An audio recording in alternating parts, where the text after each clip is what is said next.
Yes, sila ang buhay ko, ang aking mga anak.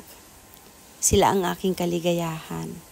Nagpapakahirap ako magtrabaho, magpuyat, para lang sa kanila. Para maibigay ko lahat ng pangangailangan nila. Para makapagtapos sila sa pag-aaral. At para maibigay ko lahat ng gusto nila. Dahil mula pagkabata ko, hindi ko yan nakuha. Lahat ng gusto ko, hindi ko nakuha. Hindi ko na-experience. Kaya ngayon, lahat yun ibibigay ko sa mga anak ko. Para lang habang bata pa sila, maging masaya sila.